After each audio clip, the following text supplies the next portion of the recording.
We will also have time at the end to answer questions. So if a question comes up, please type it in the chat and we'll do our best to get that answer today. We'll also have time at the end to take questions live as well. If you'd like to read the transcript as we go ahead, we have that option if you click on the more or the three dots. Some people call it the hamburger menu. Select transcript, then you can have a visual of the words that I'm saying here today.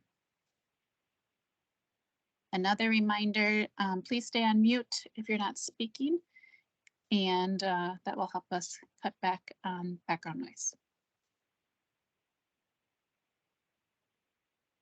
So let's start with an overview of the program status.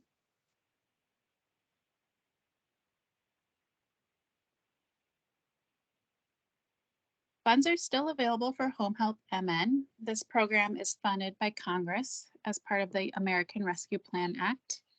And HomeHelpMN assists homeowners with up to $50,000 to pay past due housing expenses. Many, if not all of you, are familiar with the program, but just want to make sure we touch on the basics before we dive in. Financial assistance may be used to reinstate past due mortgages, contract for deed, and manufactured home loans. The program can also be used for delinquent expenses such as property taxes, lot rent, homeowners insurance, association fees, and tribal land lease payments. And an important note is the assistance does not have to be paid back. Additional, next slide, please. Additional applications are being accepted, so homeowners can submit another application if they have already received home help assistance.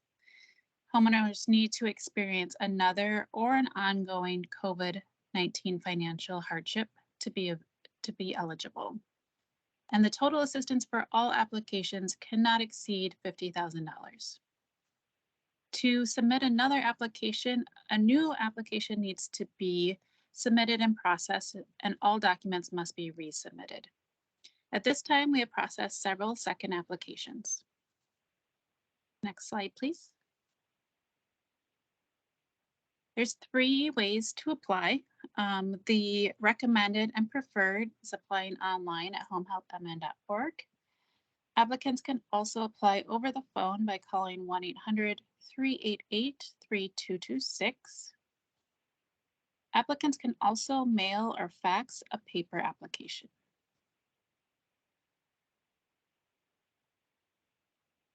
One thing we've noticed with online applications is that some applicants save the application and think it has been submitted. So we wanted to touch on this real quick for everyone. Applicants need to click the blue complete and submit button that's circled here to actually have their application submitted and in the processing queue. Otherwise, if save is clicked and not the complete button, it will not enter processing. It will be saved as a draft. So one clue to see if this is an issue is the status circled above. If it says application in progress, that means it's a draft application and has not been submitted. So we are going to be doing our best over the next few months as our program starts to wind down to really encourage folks to make sure that their application is submitted in the processing queue and not accidentally saved as a draft. Next slide, please. If an application is denied, funds are reserved for 14 days past the denial date in case of appeal. Appeal instructions can be found on our website and in the denial letter or email that the applicant receives. An important note is that appeals cannot be submitted by email because of wanting to protect personal and confidential information. So they do need to be submitted through the online portal or through a letter. Next slide. Wanted to quickly touch on program impact so far. We are at our 1-year anniversary today. So we launched HomeHelpMN 1 year ago on May 17th, 2022.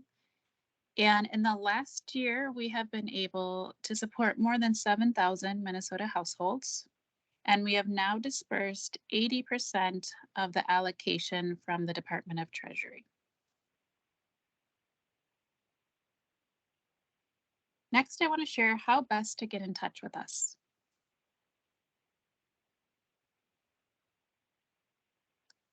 You can connect with the program by calling our call center. Again, that's 1-800-388-3226. Can also connect by navigating to the chat feature on the website, which connects to a live person, not a bot, or by sending a fax to us. Documents can be faxed to 612-435-4863. Also, note that there are two different emails for our teams. The info MHFA at homehelpmn.org. That is the email that gets you directly to the processing team. So you'll want to use this email to return information about an application or to ask questions about a specific application. Just a note to be sure to send the email encrypted to protect the information you are sharing. The HomeHelpMN at state.mn.us email goes to our program team and should be used for general program feedback or escalation to a manager.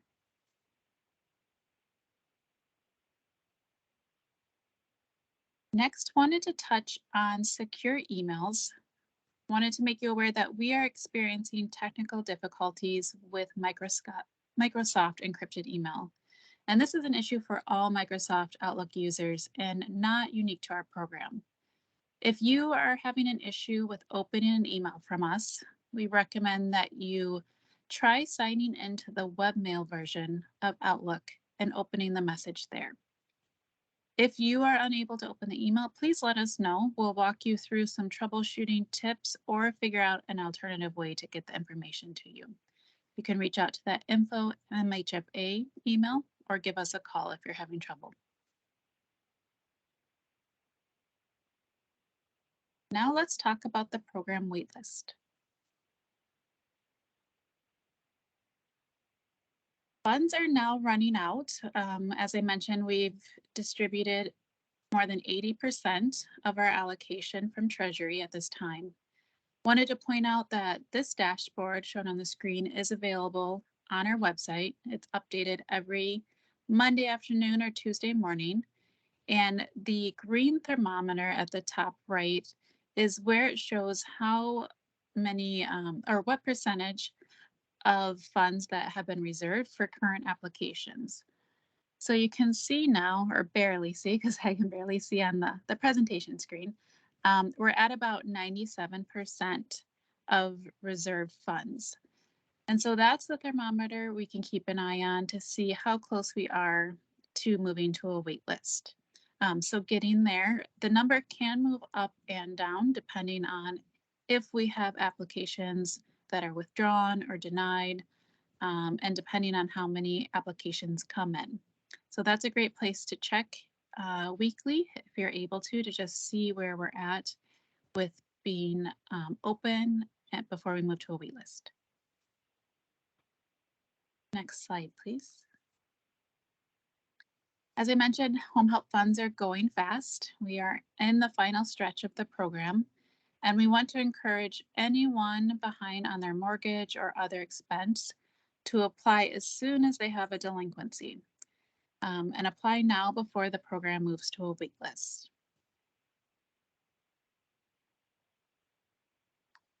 We expect that the program will move to a wait list in the next few weeks.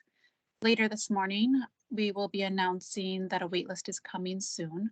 We'll be sending that announcement through our e-news, on our website, and social media with the general message that funds are running out, don't wait, apply now.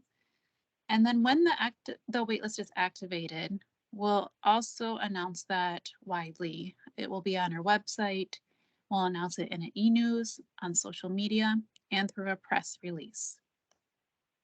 Wanted to know that applications submitted before the waitlist goes into effect will be processed as usual, subject to funding availability. So really trying to encourage folks to get their application in now.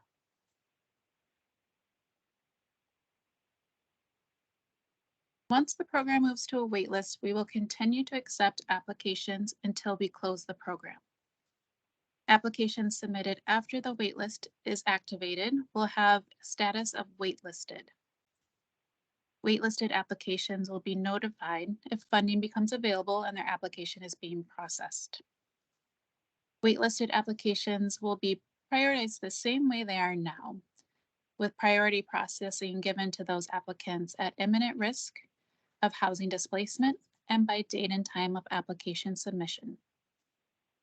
We do expect to fund some applications from the waitlist, but it will be subject to funding availability. So if a homeowner gets their application in after we've gone to a waitlist, there is a probability that they will get funded. So still want to encourage folks to apply once we move to the waitlist. As I mentioned, we'll be prioritizing processing for those at risk of housing displacement. So as it is now, it's really important for folks to let us know if they've had a change in their status after they've applied. And they can do that by contacting our call center, requesting that Section F of the application be updated. That's where it is noted that there is an imminent risk of displacement. And then asking for the application to be reopened to upload that supporting documentation. Folks can also fax in the information as well. So I want to just make sure applicants know to notify us as soon as possible of any change. All right, now let's touch on program closure. We are doing our best to balance wanting to not take in applications we can't fund and taking enough applications to expend all of our funds. And so when it seems we'll not be able to fund any more applications, we will move to program closure, announcing that the program is closed. We will announce closure wide and far, so it'll be on our website, social media, and in e-news. And again, just want to encourage folks, apply now. We still have funds. They are running out, but apply now and apply if we're still on a wait list and there's a delinquency. Also want to request and encourage applicants and third parties to return forms and requested information as soon as possible so that we can get those applications processed while there's funds available.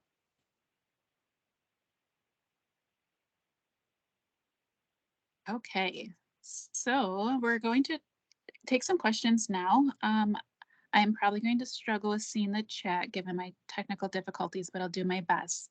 We are going to start with some questions that came up recently. And a reminder, when asking questions, please do refrain from asking case-specific questions. And I see I skipped a slide real quick here. Okay. So first question, how long will the program be active? We anticipate accepting applications through June. We are really working off of projections, so that's our best guess. And so it will really be subject to how many applications come in the next few weeks. And when the program closes depends on a variety of factors, depends on how many applications come in, depends on how many applications end up being withdrawn or denied, and depends on the amount applications are requesting. So our best guess right now is through June, we'll be taking applications, but really dependent on a variety of factors. Again, encouraging folks to apply now, as soon as there's a delinquency. Another question we've received is how likely is that waitlisted applicants will receive assistance? We anticipate funding several weeks of applications after the waitlist begins. All timelines are subject to change, as I just mentioned. And when funds are extremely limited or exhausted, we will close the program. So we will encourage folks to apply until that program closure because there is likelihood that they will receive funding, even if waitlisted. Not guaranteed, but we are hopeful that we'll be able to fund several weeks of waitlisted applications. Another question we get often is where do I return documents? Documents can be faxed to 612-435-4863 or emailed to our info mhfa@homehelpmn.org email. A reminder to send information encrypted to protect confidential and private information. Another question we get is that when you're working with a homeowner and realizing that it seems like the application is stuck or just not moving forward, who can you escalate to? So first, we'd like you to contact the info MHFA email. That is the email that goes directly to our processing team and can provide you with real-time updates. If the issue isn't resolved, you're welcome to contact the program team at HomeHelpMN at state.mn.us for assistance. If you're working directly with an applicant and have a release of information, please do send that in when you email. That will enable us to provide information back to you.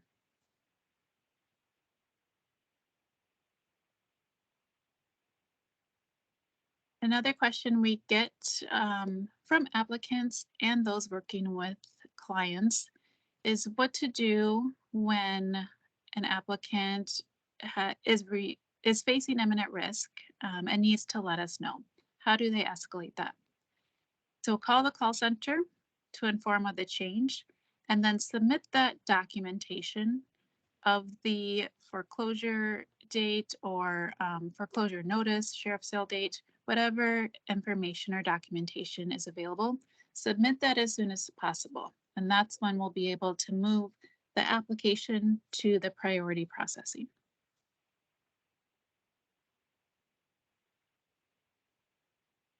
Another question we get is what is the expected response time for emails and phone calls? And you should receive a response within 48 hours. That is our SLA for service. And if you don't, or if you're struggling with getting a response, please let us know at that at the HomeHelpMN at state.mn.us email. That's the escalation email. You can let us know and we'll look into it and get you a response.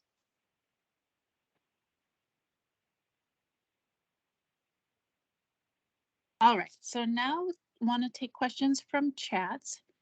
Again, a reminder, we can't address specific case questions in this meeting so that we protect individuals' privacy.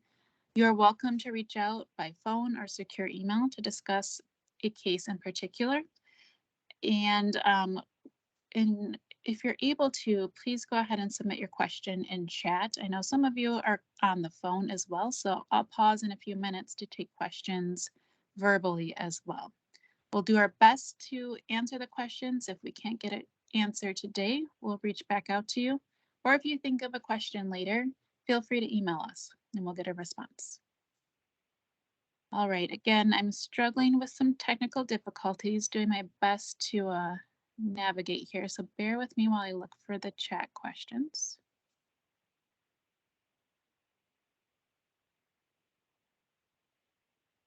Okay, question here on how many applications have been denied.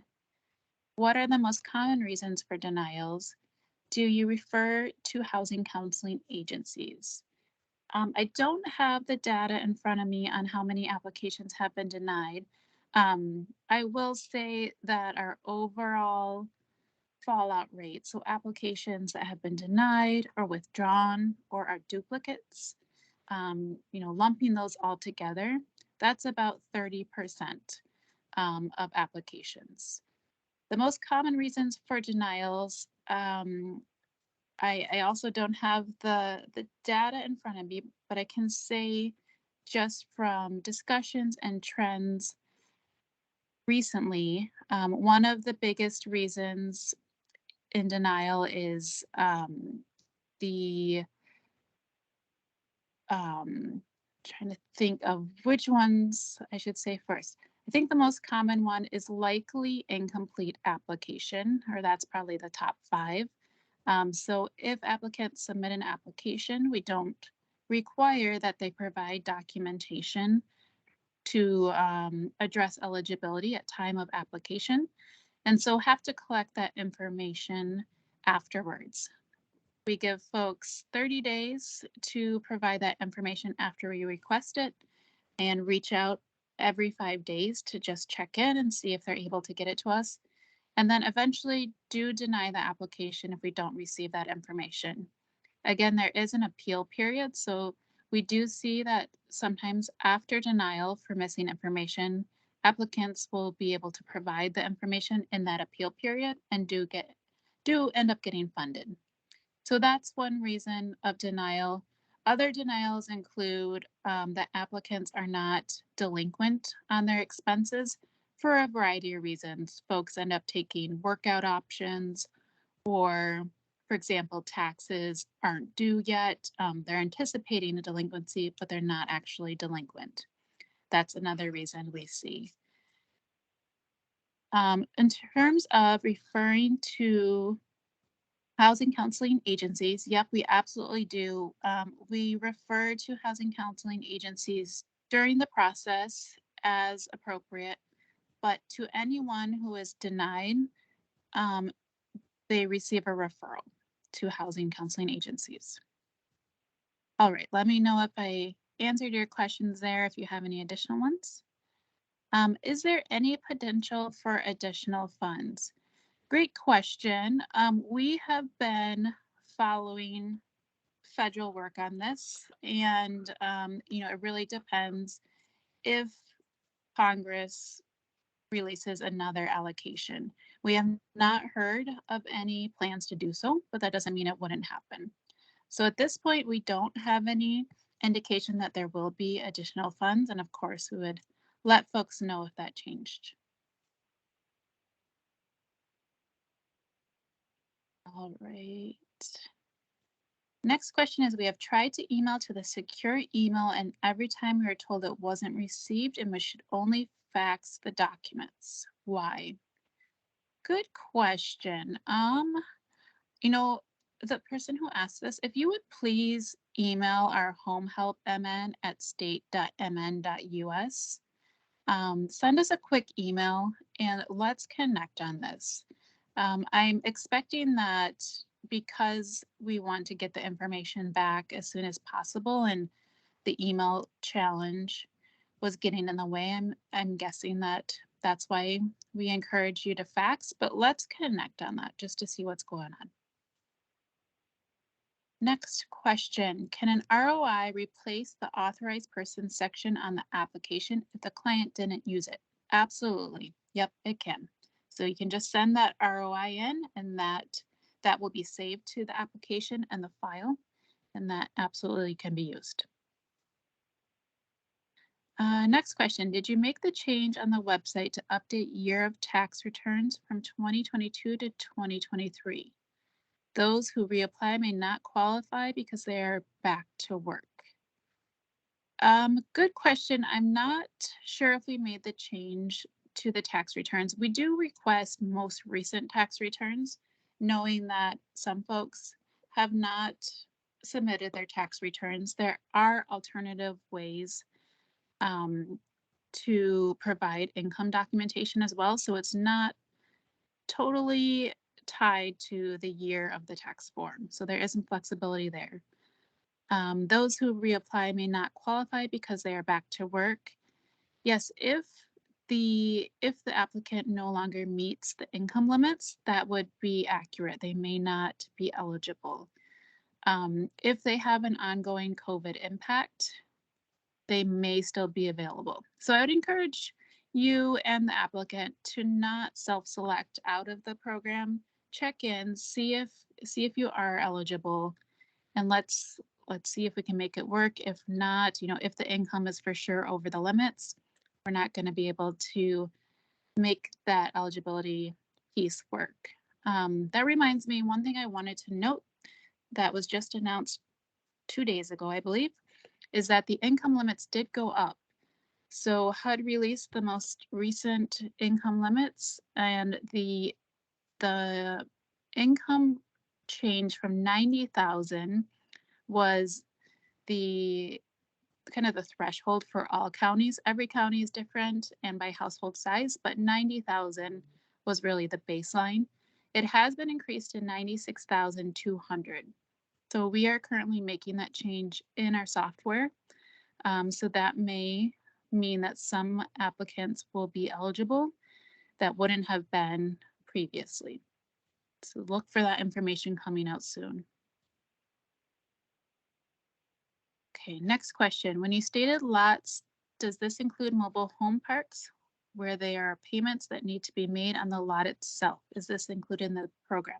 Yes, absolutely. So we are able to provide assistance to homeowners for their lot rent. Our program does require that the applicant is a homeowner, so we ask for evidence of that, but absolutely we can provide assistance to folks who are behind on their lot rent payments. Question here on appeals. What is the time frame for appeals? There's 14 days for an applicant to submit an appeal after that denial date. So when an applicant is denied, we send an email, if an email address is provided, and a letter in the mail with the information on how to appeal. And the applicant needs to reach out within 14 days to start that appeal. Question about forbearance. Is this for assistance in addition to the forbearance mortgage assistance? Good question. Might need to talk specifically about this. So if an applicant is in forbearance and does not have a delinquency that's currently due, they would not be eligible for our assistance. But we have funded a number of applicants who have come out of forbearance. Their forbearance was ending.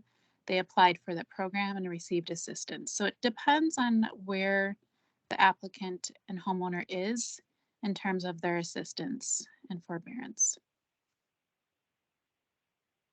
Another question here, has Home Help been successful in combining Home Help grant with a loan modification for an applicant, especially those who owe more than $50,000 and don't have extra leverage funds?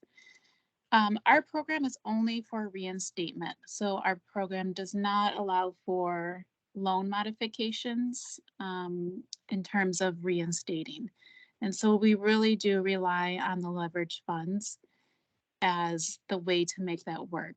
We have had success in combining our Home Help grant with other types of assistance from other counties, local entities, other methods of bringing those funds, and then have had very limited success with some negotiations with banks to reinstate for an amount, but not in terms of loan modification.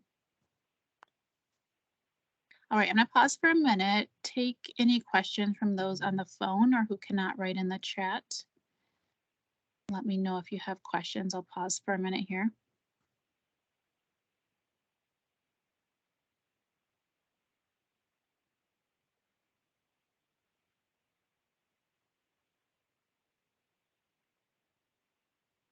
Okay, any other questions folks want to put in the chat or follow-up questions based on what you asked previously?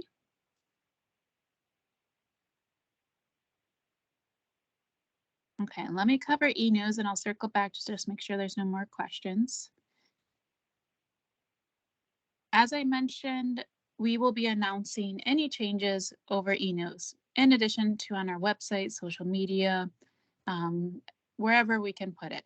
But if you haven't signed up for e-news, please do so. This is specific to Home Help, so you'll get very few emails just when we have important announcements. So this is where we'll announce that we're going to a wait list, and eventual program closure, and any other changes. So be sure to sign up for this if you haven't already.